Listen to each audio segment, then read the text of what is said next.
بسم اللہ الرحمن الرحیم۔ السلام علیکم ورحمۃ اللہ وبرکاتہ۔ خوش آمدید۔ آپ دیکھ رہے ہیں انوار درود، وہ چینل جہاں دلوں کو سکون، روحوں کو روشنی اور زبانوں کو درود پاک کی مٹھاس ملتی ہے۔ یہاں درود پاک کے انوار، اسرار، مشاہدات، واقعات، کرامات، کمالات اور اولیاء کرام کے فیوز و برکات، ان کی تعلیمات کا بیان ہوتا ہے۔ معزز سامعین کرام، چودھری غلام حیدر خان صاحب، ان کی آپ نے ایک قسط پہلے سنی ہوئی ہے۔ چودھری غلام حیدر خان صاحب کے دو واقعات آج میں آپ کے سامنے بیان کروں گا، اور بہت ہی خوبصورت یہ مشاہدات ہیں۔ اگر آپ یہ سنیں گے تو آپ سوچیں گے کہ یہ ایسے بھی ہو سکتا ہے کہ درود شریف کی برکت سے، درود شریف کے ورد سے اللہ تبارک تعالیٰ اتنی عنایات اپنے بندوں پر کرتا ہے۔ چودھری غلام حیدر خان صاحب فرماتے ہیں کہ میں نوافل تہجد سے فارغ ہو کر درود تاج پڑھ رہا تھا کہ اچانک اپنے آپ کو دربار رسالت مآب صلی اللہ علیہ وسلم میں بیٹھے پایا۔ حضور نبی کریم علیہ السلام، ان کے چہرے مبارک پر تبسم تھا۔ بہت سے بزرگان دین بھی حاضر خدمت تھے۔ حضور علیہ السلام نے ارشاد فرمایا، ہم ان قریب آپ کو ایک نئے محکمے کی ذمہ داری سونپیں گے۔ میں نے عرض کیا، یا رسول اللہ صلی اللہ علیہ وآلہ وسلم، آپ ہی کی رحمت اور عنایت ہے، جیسے آپ صلی اللہ علیہ وآلہ وسلم ارشاد فرمائیں گے ویسے ہی تعمیل حکم کروں گا۔ پھر آپ علیہ السلام نے اور بھی کچھ ارشادات فرمائے۔ میں بیٹھا درود شریف پڑھتا رہا، تمام حاضرین بھی مؤدب بیٹھے رہے اور سبھی درود شریف پڑھ رہے تھے۔ پھر رسول اللہ صلی اللہ علیہ وآلہ وسلم تشریف لے گئے اور ساتھ تمام بزرگان دین اور حاضرین مجلس بھی چلے گئے، اور یہ مقدس منظر اختتام کو پہنچا۔ میں نے خود کو اپنے گھر میں جائے نماز پر بیٹھا پایا اور میری زبان پر درود شریف جاری تھا۔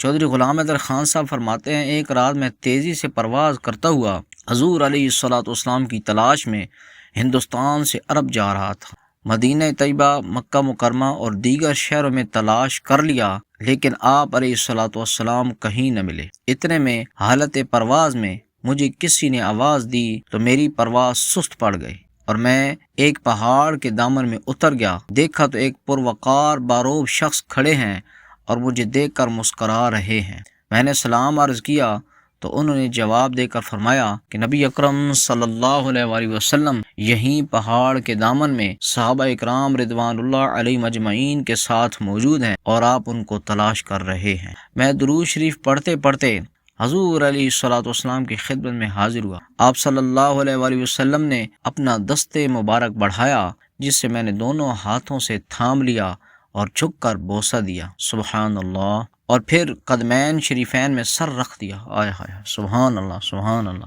مجھ پر رقت طاری تھی اور مجھے اپنی خطاؤں کا احساس تھا۔ میں آپ علیہ السلام کے پاؤں مبارک چوم رہا تھا اور آپ علیہ السلام اپنا دست شفقت میرے ماتھے، سر اور پشت پر پھیر رہے تھے۔ میں نے قدرے سر اٹھایا اور چہرہ مبارک کو نگاہ بھر کے دیکھا۔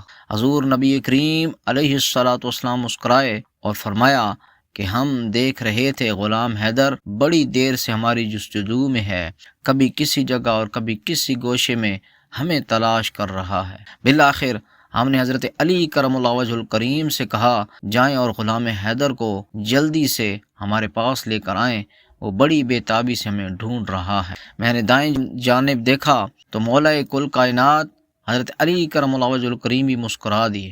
آپ ہی مجھے لانے کے لیے اس وادی سے نکلے تھے اور حضور صلی اللہ علیہ وآلہ وسلم کی محبت سے سرشار تھے۔ دیگر صحابہ اکرام رضوان اللہ علیہم اجمعین کا بھی یہی حال تھا۔ سب دل ہی دل میں درود شریف پڑھ رہے تھے اور انتہائی ادب سے بیٹھے ہوئے تھے۔ کوئی بھی صحابی سوال کرتا یا مسئلہ دریافت کرتا تو نبی اکرم صلی اللہ علیہ وآلہ وسلم محبت سے جواب عنایت فرماتے۔ یہ مجلس سے مطہرہ کچھ دیر جاری رہی، پھر نبی اکرم صلی اللہ علیہ وآلہ وسلم مع اصحاب کرام رضوان اللہ علیہم اجمعین تشریف لے گئے۔ دوسرے ہی لمحے میں نے اپنے آپ کو دہلی میں پایا جہاں سے میں نے پرواز کی تھی۔ تو معزز سامعین کرام، آپ نے یہ دو واقعات سنے ہیں۔ ایک میں چودھری غلام حیدر صاحب درود شریف پڑھ رہے ہیں اور ان کو نبی کریم علیہ السلام کی مجلس میں پہنچایا جاتا ہے اور وہاں سے ان کی روحانی ڈیوٹی لگتی ہے، اور پھر وہاں سے مجلس درخواست ختم ہوتی ہے اور پھر ویسا ہی منظر ان کے سامنے آتا ہے کہ اپنے آپ کو جائے مصلی پر بیٹھے دیکھتے ہیں اور درود شریف پڑھ رہے ہوتے ہیں۔ دوسرا واقعہ، دہلی سے پرواز کی گئی، یعنی ہندوستان سے عرب کی طرف، تو یہ روحانی ترقی ہے کہ انسان کو درود شریف پڑھنے میں اتنا کمال حاصل ہو جاتا ہے کہ جب وہ درود شریف پڑھتا ہے، آنکھیں بند کرتا ہے، تو سامنے نبی اکرم صلی اللہ علیہ وسلم کی ذات اقدس اور صحابہ اکرام رضوان اللہ علیہم اجمعین نظر آتے ہیں۔ اور یہ کیا ہے؟ یہ روحانیت ہے، یعنی کہ ہر وقت اللہ اور اس کے رسول صلی اللہ علیہ وسلم کے ساتھ ہوتا ہے، اور روحانی طور پر اس بندے کو نبی کریم علیہ الصلوۃ والسلام کی حضوری مل چکی ہوتی ہے کہ اٹھتے بیٹھتے چلتے پھرتے سوتے جاگتے اس کو نبی کریم علیہ الصلوۃ والسلام کا دیدار ہوتا رہتا ہے، یعنی اپنے آپ کو نبی کریم علیہ الصلوۃ والسلام کی مجلس میں بندہ حاضر رکھتا ہے۔ تو معزز سامعین کرام، اگر آپ بھی درود شریف سے محبت کریں گے اور درود شریف والوں سے محبت کریں گے اور آل پاک سے محبت کریں گے تو آپ کے لیے بھی یہ منزل دور نہیں ہے، بہت جلد آپ اس منزل کو پا لیں گے۔ لیکن شرط یہ ہے کہ آپ کو محبت، استقامت، تڑپ، ذوق، شوق یہ رکھنی ضروری ہے، ادب انتہائی ضروری ہے، اس کے بغیر یہ منازل نہیں ملتی۔ اللہ تبارک و تعالی ہم سب کو کثرت سے درود شریف پڑھنے والا بنا دے۔ وما علینا الا البلاغ المبین۔ اس ویڈیو کو لائک بھی کریں، شیئر بھی کریں، اور ثواب کی نیت سے کمنٹس میں درود و سلام لکھنا مت بھولیے۔ وما علینا الا البلاغ المبین۔